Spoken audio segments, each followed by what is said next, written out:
semuanya, Assalamualaikum warahmatullahi wabarakatuh. Selamat datang di edisi KitKat kali ini dengan topik kenali imunisasi JE dan HPV. Pasti moms and dad semuanya banyak yang penasaran nih dengan kedua vaksin tersebut.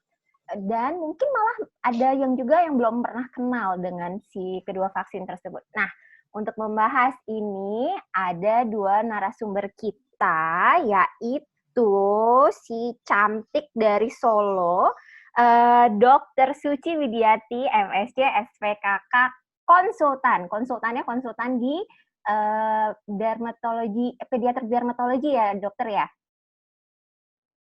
Dokter masih mute. Iya, betul. Ya, kemudian ada Dr. Brakmandita, MSc SPA. Beliau adalah staf dari bagian ilmu kesehatan anak Universitas Gajah Mada dan Rumah Sakit Sarjito di divisi pediatri sosial dan tumbuh kembang. Betul, Mbak Andit? Betul ya? Betul dokter Dea. Oke. Dan tentu saja moms and dad semuanya sudah kenal sama kita bertiga. Kami adalah host dari Sahabatku Dokter Anak, ada Dokter Retno, ada Dokter Madeline, dan ada saya, Dokter Dea. Baik, kita mulai ya. Siapa dulu ya yang akan kita tanya-tanyain? Sepertinya kita akan bertanya dengan Dokter Andit. Boleh nggak sih Dokter Andit jelasin dong lebih? Boleh banget ya. Boleh banget. Dan lebih lebar, sebenarnya JE itu tuh apa sih? Maksudnya JE, penyakit apa sih itu sebenarnya? Oke.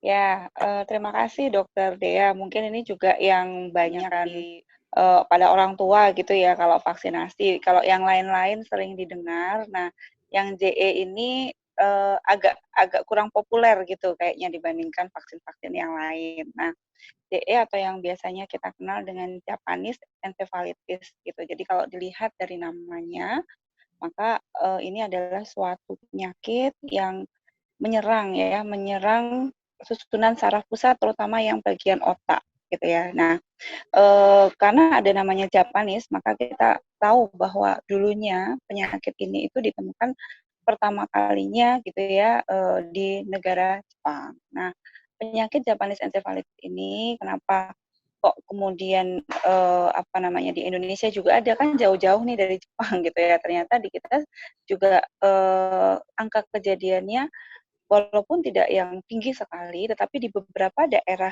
itu cukup tinggi gitu ya, atau yang kita kenal dengan daerah endemis. Nah, encephalitis ini adalah suatu penyakit yang menyerang otak, ya, dia menginfeksi otak. Kemudian, karena kita tahu bahwa otak itu pusat dari segala pengaturan gitu ya, sehingga ketika dia terinfeksi maka akan sangat banyak sekali yang akan. Nah, salah satu adalah biasanya perkembangan anak setelah terinfeksi JE ini biasanya akan mengalami gangguan itu kalau kondisinya berhasil disembuhkan, karena banyak juga ternyata yang tidak berhasil disembuhkan. Nah, dengan kondisi penyakit yang cukup berat seperti ini, ternyata ada juga vaksinnya gitu. Artinya vaksinnya ada, maka kita bisa untuk memberikan proteksi sebelum dia terinfeksi. Gitu. Jadi namanya JE kondisinya berat, tapi alhamdulillah sampai sekarang sudah ada vaksin yang tersedia sehingga bisa kita berikan sebagai proteksi. Ya, ini adalah pencegahan terhadap infeksi JE. Jadi jangan sampai terinfeksi, harapannya supaya tidak jadi sakit berat maupun tadi sembuh tapi meninggalkan gejala sisa. Mungkin gitu Dokter Dea. Baik. Kira-kira. Terima kasih, Dokter Andit, panggilannya Dokter Andit ya, Dokter Brakmandita ini ya. Jadi ini cukup serem deh nih kalau misalkan masalah penyakit-penyakit yang menyangkut ke susunan saraf pusat itu cukup berat dan kita alhamdulillah sudah ada imunisasinya. Nah, mungkin ada pertanyaan, kayaknya moms and dads itu tuh kemarin udah titip-titip pertanyaan loh untuk Dokter Andit. Dokter Madeline, adakah pertanyaan? Iya nih Dokter Andit, banyak banget pertanyaan mengenai vaksin Japanese encephalitis ini. Nah, pertanyaan yang sering ditanya ini Dok, itu kan dikatakan untuk daerah endemis. Nah, daerah endemis itu di mana aja ya, Dok? Dan kalau misalnya nih nggak tinggal di daerah endemis, berarti nggak perlu dong ya, Dok, diberikan vaksin JE? Penjelasannya mohon, Dok. Terima kasih. Terima kasih pertanyaannya. Ya, itu memang yang cukup sering ditanyakan oleh para orang tua gitu ya. Jadi daerah endemis itu adalah daerah di mana angka kejadian penyakit JE ini cukup banyak. Nah, di Indonesia ada beberapa daerah yang endemis tadi seperti Bali gitu ya, kemudian Nusa Tenggara. Nah, kemudian juga ada di beberapa kabupaten. Jadi nggak seluruh kabupaten yang ada di Jogja gitu ya. Jadi ini adalah beberapa daerah endemis yang ada di Indonesia. Sehingga untuk mereka-mereka yang ada di daerah itu direkomendasikan ya, sampai saat ini adalah direkomendasikan untuk diberikan vaksin JE gitu. Nah, di daerah yang lain ya, di daerah yang lain kira-kira seperti apa? Kalau memang akan traveling ke daerah-daerah yang endemis tadi, tetap disarankan untuk divaksinasi gitu ya, karena kan namanya juga vaksinasi adalah tindakan pencegahan, jadi kan kita nggak pernah tahu kapan kita akan sakit gitu ya. Nah, kemudian kalau daerah-daerah yang lain seperti apa? Kalau memang bisa mengakses gitu ya, bisa mengakses vaksin tersebut, ya tetap direkomendasikan untuk bisa diberikan. Tapi prioritasnya adalah mereka-mereka yang ada di daerah endemis. Gitu, Baik, dokter. terima kasih Ya. Dokter Andi. Berarti itu maksudnya sepertinya ke daerah Indonesia Timur ya, Dokter Andi? Ya, betul. Ya, banyak di daerah Indonesia Timur. Oke. Kalau kapan, Dok, kita berikan, Dokter Andi? Usia berapa? Ya, jadwalnya. Nah, betul. Oke, ya. Jadi untuk jadwalnya vaksin JE ini bisa diberikan pada anak-anak gitu ya di atas usia 12 bulan. Itu ya, pemberiannya 2 dosis. Nah, tetapi kalau memang, jadi kalau untuk vaksin ini gitu ya, vaksin ini kan diberikan 2 dosis. Kemudian yang biasanya ditanyakan orang tua itu, kalau ternyata udah diberikan dosis pertama, kemudian dosis keduanya lupa gitu, kira-kira gimana? Nah, yang seperti ini itu kalau di ilmu vaksinologi itu tidak ada prinsipnya hangus gitu ya. Jadi kalau sudah diimunisasi pertama, harusnya diulang tapi ternyata lupa, baru datang beberapa bulan kemudian, ya tetap saja langsung bisa diberikan. Itu Dokter Eno. Jadi nggak kayak pulsa ya dokter ya, kalau misalkan lupa diisi hangus. Betul, kalau nggak habis masa tenggangnya nanti hangus. Oh, ada satu sini pertanyaan Dokter Andit. Jadi nih, kan tadi disebutkan bahwa kalau yang direkomendasikan adalah yang daerah endemis. Nah, Ya. kalau misalkan nih anak ada seorang moms di rumah anaknya liburan ke Bali, itu berapa lama sebelum berangkat harus dikasihinnya dan interval antara 2 vaksin itu berapa lama ya? Ya, terima kasih Dokter Dea. Jadi kalau ini kan JE ini termasuk vaksin inaktif gitu ya. Jadi kalau memang kita mau memberikan, ibaratnya kita suntik sekarang untuk besok gitu belum efektif ya untuk efek proteksinya gitu. Jadi biasanya dia akan diulang gitu ya. Jadi kalau untuk JE ini gitu sebaiknya diberikan kalau kita mau traveling bisa 1 bulan sebelumnya. Nah, nanti walaupun ketika boosternya setelah kembali dari traveling itu nggak apa-apa. Gitu. Jadi memang tidak, misalkan besok mau berangkat, hari ini divaksin, sebaiknya tidak, karena nanti tidak optimal untuk efek proteksinya. Oke. Jadi mendingan dapat 2 kali suntik dulu, terus berangkat, atau 1 kali aja udah cukup, terus berangkat, terus nanti pulang, nanti disuntik lagi, atau gimana? Oke. Ya, kalau mau efek, jadi fungsi booster itu adalah untuk menimbulkan efek jangka panjang. Jadi kalau dia misalkan bisa, perginya udah direncanakan nih jauh-jauh hari gitu, nggak apa-apa, lebih baik kalau bisa diberikan 2 dosis langsung. Tapi ternyata kalau mendadak itu juga tadi, kalau memang dia tujuannya kita untuk proteksi, ya sebaiknya kurang lebih sekitar 1 bulan sebelumnya, 4 minggu. Tapi kalau untuk jangka pendek, dia bisa memberikan efek proteksi, tetapi kalau hanya diberikan sekali, dia tidak mampu untuk menimbulkan efek proteksi jangka panjang. Gitu dong. Terima kasih. Dokter Dea, saya mau nanya gini sama Dokter Andit. Boleh ya Dokter Dea ya? Silahkan. Ini hot banget topiknya JE. Nanti sebelum kita masuk ke topik selanjutnya, Dokter Andit, misalnya ada moms nanya begini nih, Dok, anak saya umurnya udah 10 tahun. Kalau anak kan kita kan luas ya, Dokter Andit ya, dari bayi sampai 18 tahun gitu. Terus moms ini suka nanya, Dok, anak saya 10 tahun nih, udah 10 tahun. Ini kan kita kalau mau ngasih vaksin J itu kan 12 bulan. Apalagi yang paling sering kan anak-anak sakit itu kan di bawah 5 tahun. Anak saya udah gede, emang masih tuh ya Dok bisa kena JE. Nah itu bagaimana kita menjelaskannya Dok? Kalau misalnya anaknya udah agak-agak besar, terus misalnya dia mau ke Bali atau misalnya mau ke daerah Indonesia Timur, masih perlu nggak sih Dok sebetulnya? Sebenarnya begini, kenapa kok semua vaksinasi yang di anak-anak itu banyak banget gitu ya? Tapi kalau kita lihat vaksinasi yang di dewasa tidak sebanyak itu gitu. Jadi untuk vaksin-vaksin yang ada di anak gitu ya, memang kenapa diprioritaskan? Karena anak itu daya tahan tubuhnya kan lebih rendah dibandingkan dewasa, satu itu.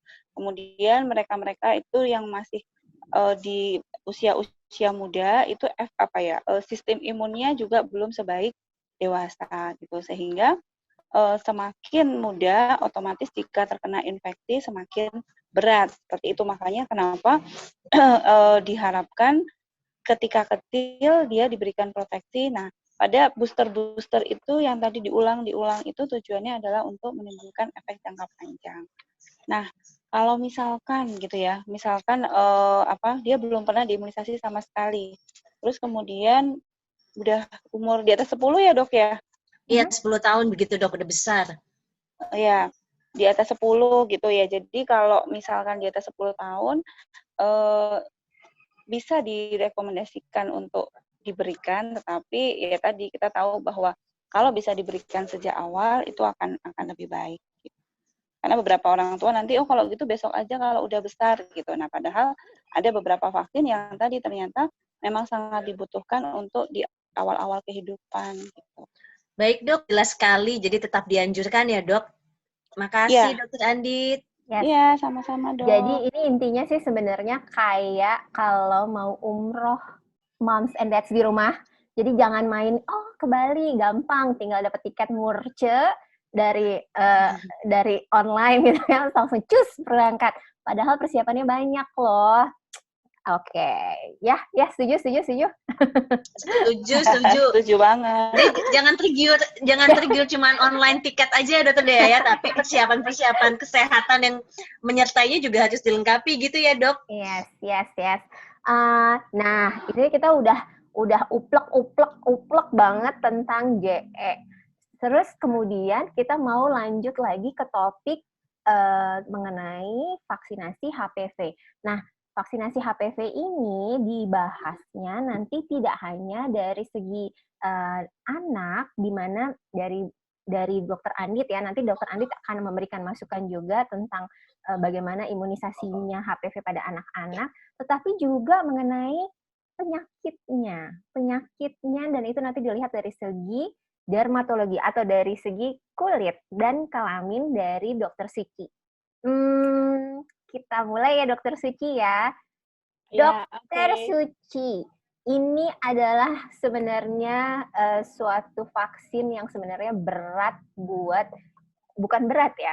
Kita mengedukasi ke orang tuanya itu agak-agak susah sebagai dokter anak. Bolehkah Dokter Suci ceritakan sebenarnya beban penyakitnya tuh seperti apa sih?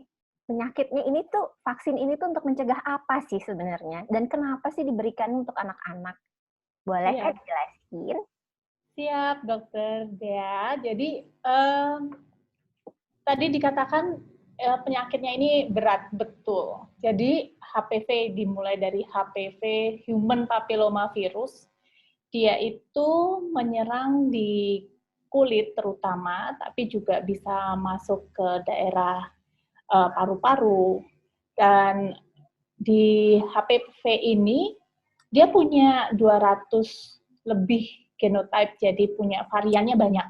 Tapi dia bisa menyerang tidak hanya pada saluran kelamin, di daerah kelamin, tapi dia juga bisa menyerang kayak yang kita bilang biasanya tuh dengan kutil atau mata ikan gitu, Nah, itu juga penyebabnya adalah salah satunya adalah HPV ini.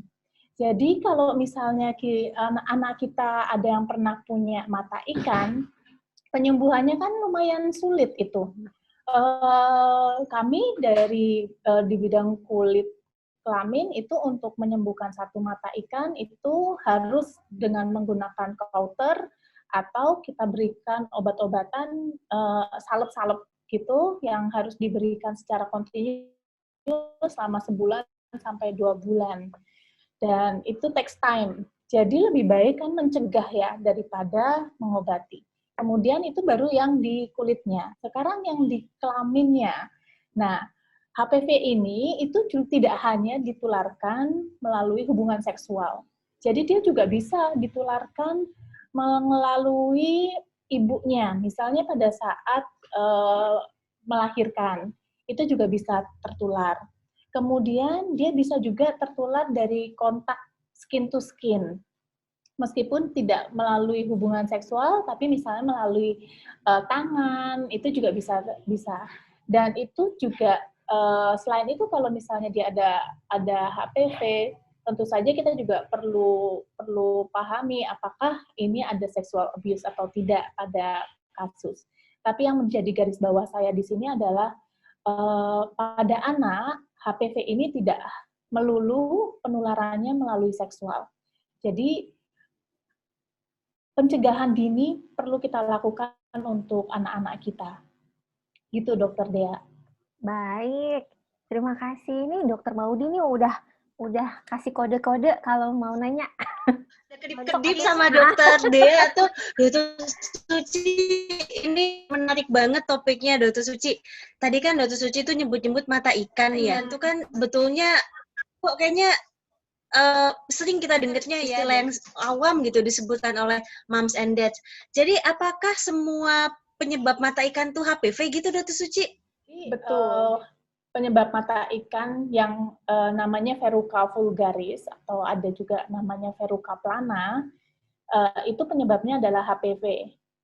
HPV-nya adalah HPV 2 biasanya. Dan itu berbeda sebetulnya variannya dengan HPV yang anogenital HPV. Yang word HPV itu berbeda. Kalau yang anogenital itu biasanya paling sering adalah varian 6 dan 11.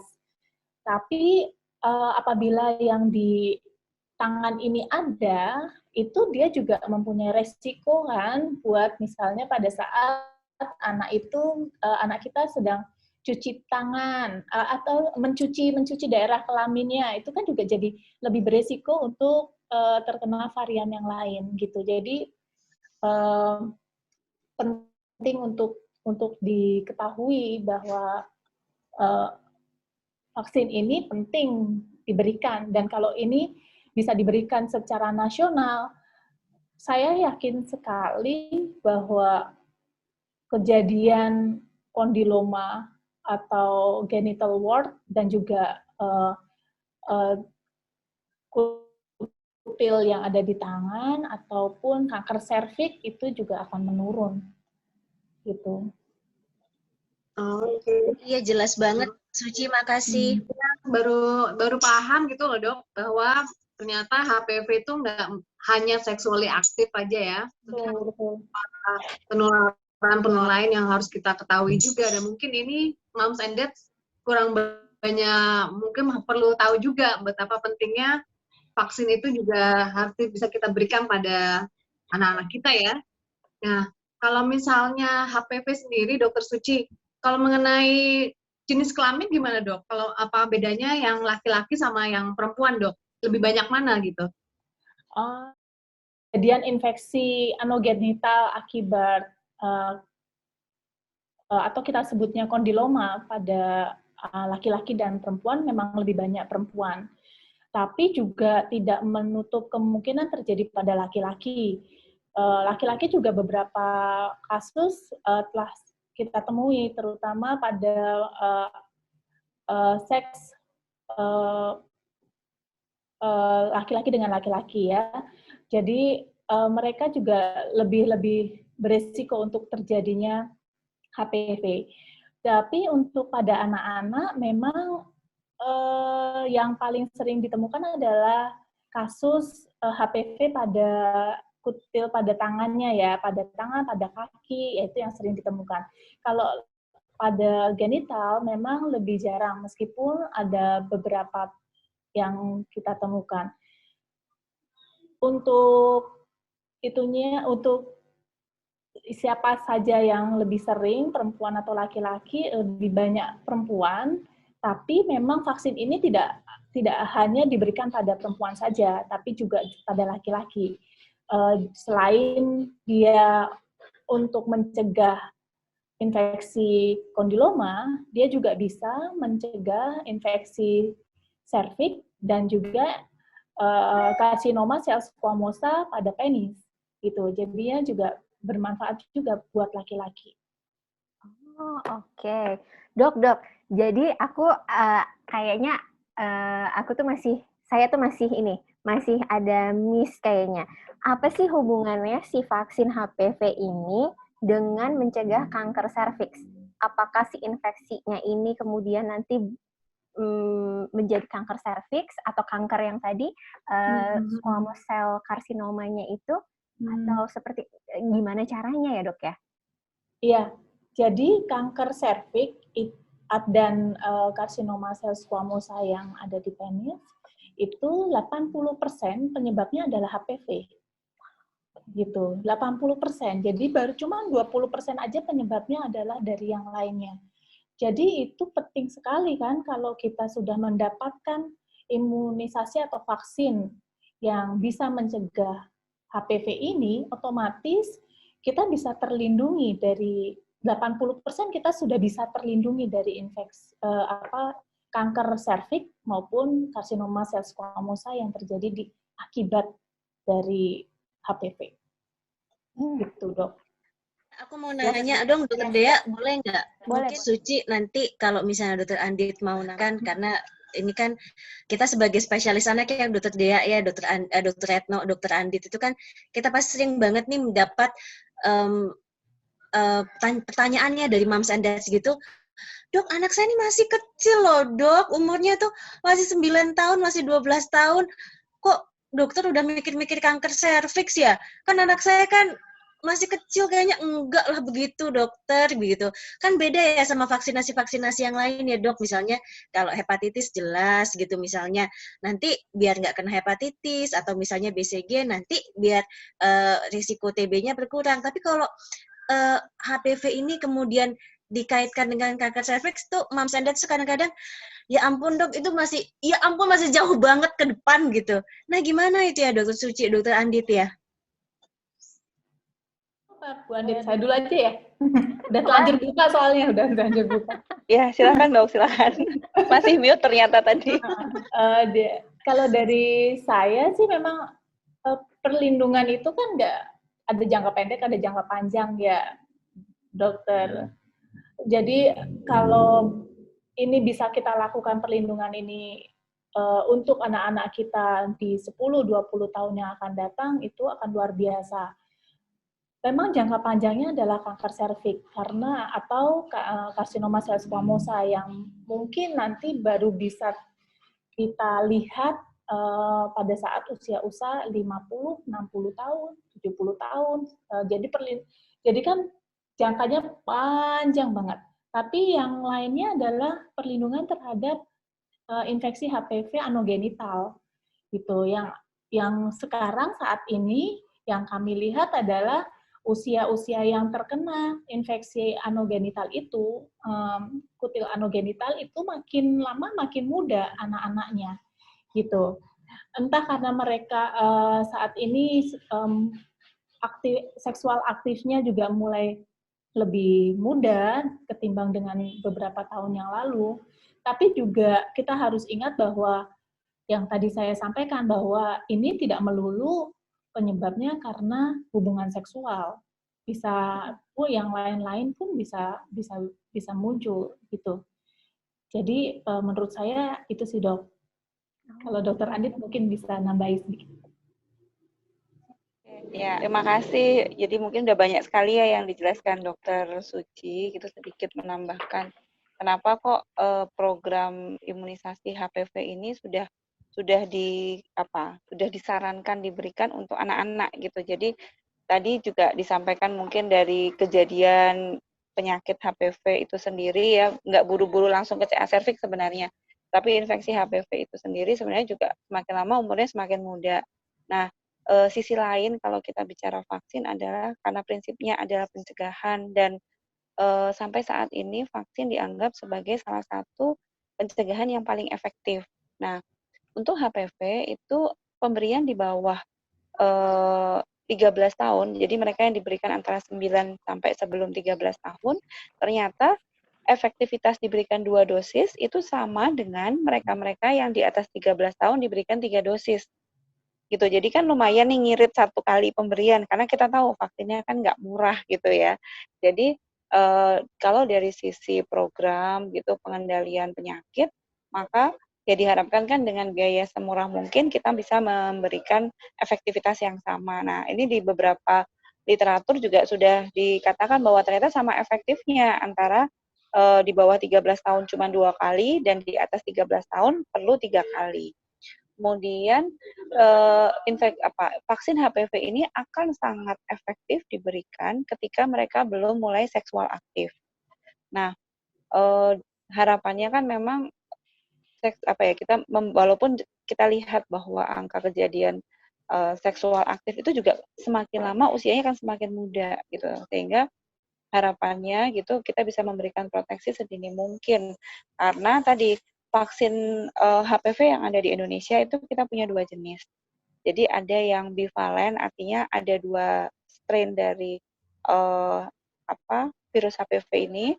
Kemudian ada vaksin jenis lain yang isinya adalah quadrivalen atau 4 strain HPV.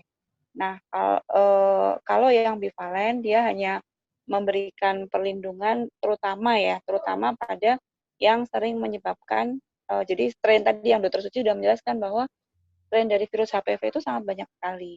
Tetapi kita tahu bahwa yang sering menyebabkan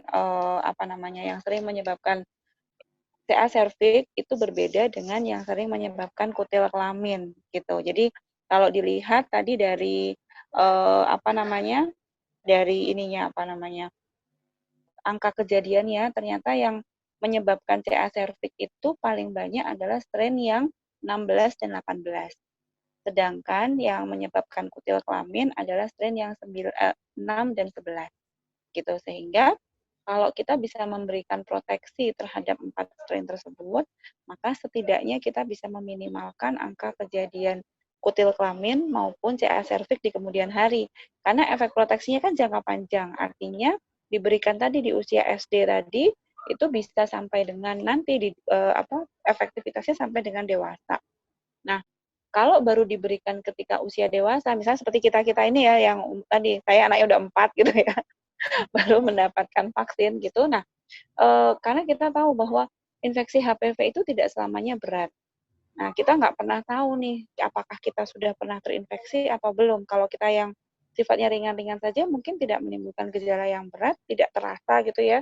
Tadi kayak kutil mata ikan yang tadi disampaikan itu kan mungkin kalau orang-orang kayak gitu doang sih, apa sih gitu, nggak terlalu berarti gitu. Tetapi ternyata tadi kalau ternyata dia termasuk strain yang salah satu sering menyebabkan CA cervix atau kemudian yang kutil kelamin, ini bisa kemudian juga di kemudian hari. Jadi ini prosesnya juga jangka panjang gitu, nggak terus sekarang terinfeksi besok jadi CA cervix gitu. Jadi harapannya penting nggak sih? Ya penting banget. Kalau kita bisa memberikan vaksin HPV terhadap putra-putri kita gitu ya, itu akan menjadi lebih artinya memberikan investasi gitu buat mereka untuk menjaga di kemudian harinya. Bahkan sekarang ini pemerintah juga sudah mulai melakukan demonstration project, jadi di beberapa daerah di Indonesia sudah mulai diberikan vaksin HPV, salah satunya Jogja, kemudian Jakarta ya, di mana di daerah-daerah tersebut vaksin HPV ini masuk ke dalam program BIAS. Jadi diberikan pada anak kelas 5 SD, kemudian akan diulang ketika mereka kelas 6 SD. Jadi cukup dengan 2 dosis, ini menimbulkan efek proteksi yang cukup bisa sampai jangka panjang. Mungkin itu Dokter Dea Ya, aduh, semakin banyak pertanyaan yang mau muncul nih. Jadi, kalau misalkan, jadi nih ya, moms and dad di rumah, jadi nanti kalau misalkan anaknya bawa pulang surat izin untuk melakukan vaksinasi HPV, itu jadi jangan ragu ya, ini karena ini mengenai proteksi jangka panjang, bahkan sampai seumur hidup untuk infeksi-infeksi dan penyakit-penyakit yang menyertai dari si HPV ini. Dan tadi disebutkan tentang adanya vaksin-vaksin yang ada perbedaan vaksinnya, ada yang 2 strain, ada yang 4 strain. Kata kunci di sini yang tadi saya tangkap adalah investasi masa depan ya. Jadi kalau begitu artinya kita butuh ya sebanyak mungkin coverage semakin bagus gitu ya. Kalau logikanya seperti itu. Dokter Andit, ada satu pertanyaan yang mengganjal.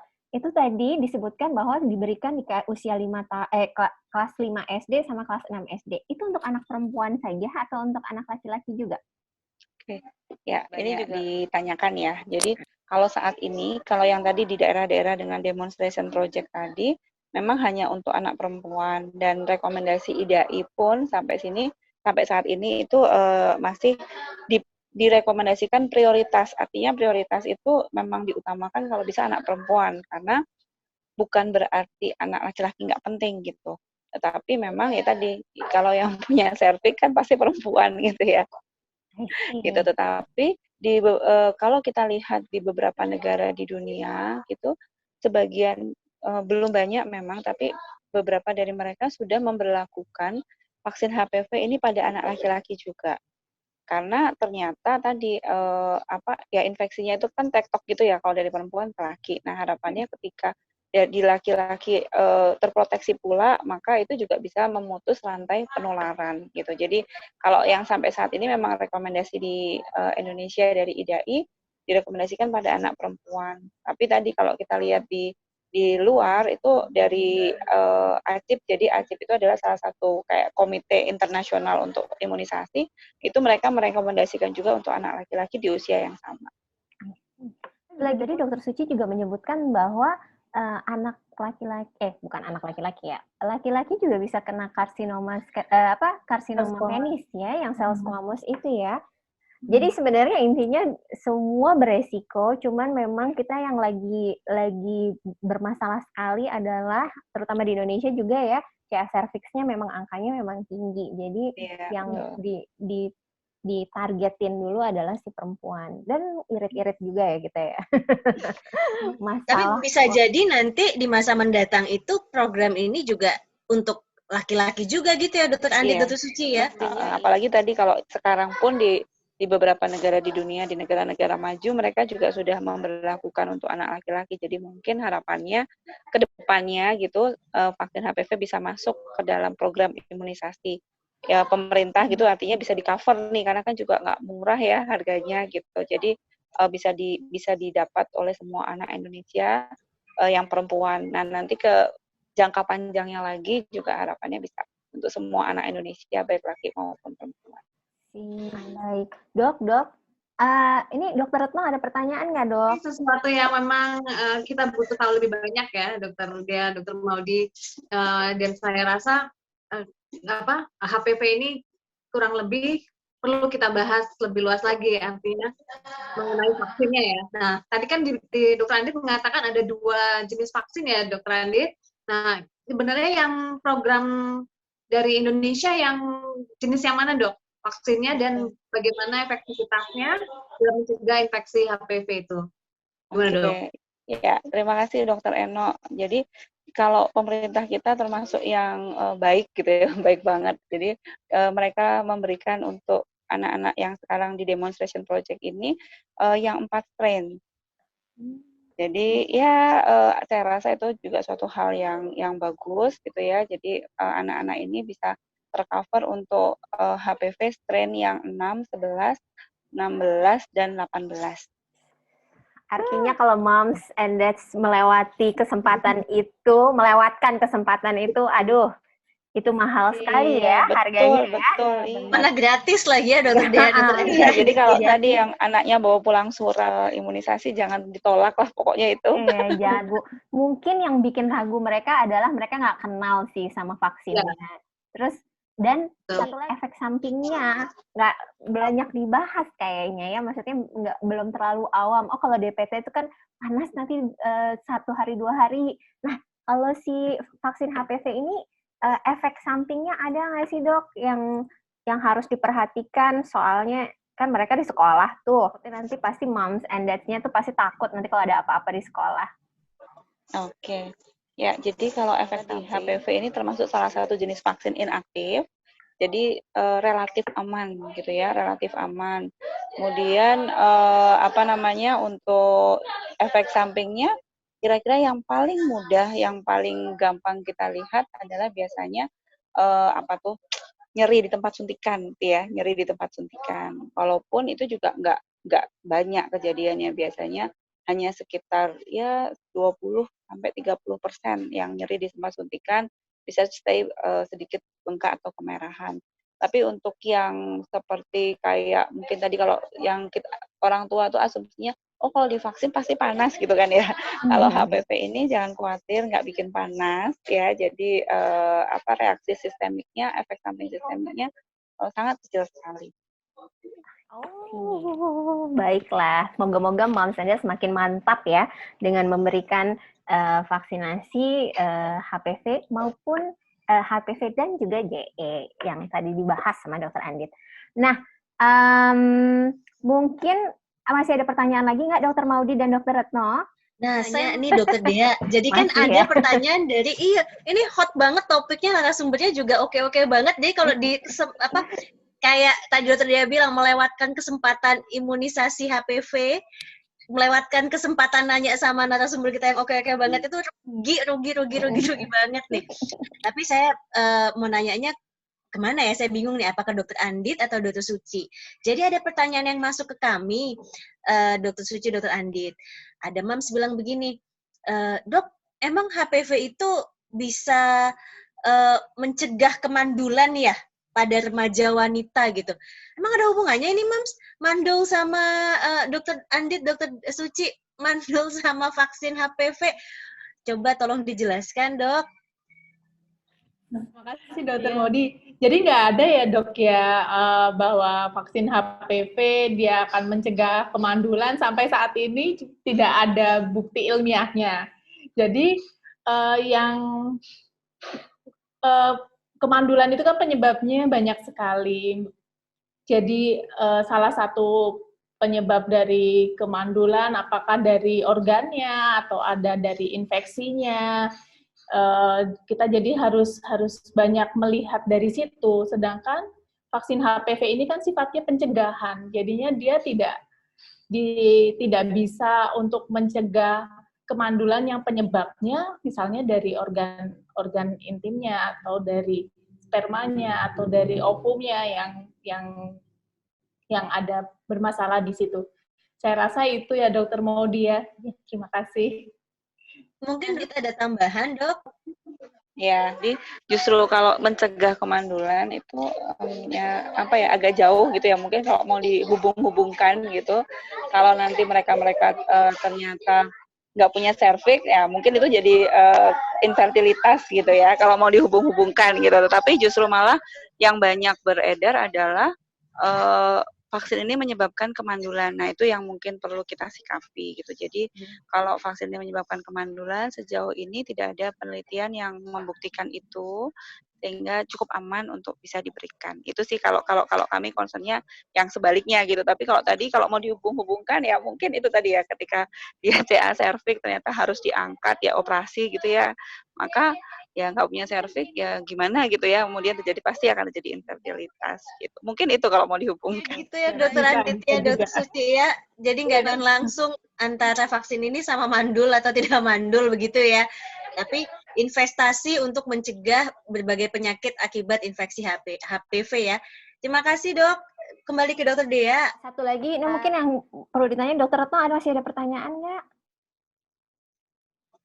Nggak ada. Udah ya. Kayaknya sih semua udah dijawab dan sudah diskusi panjang ini Moms and Dad. Moga-moga Moms and Dad semuanya jadi mantap, percaya diri untuk bisa memberikan vaksin-vaksin yang memang terindikasi untuk anak-anaknya.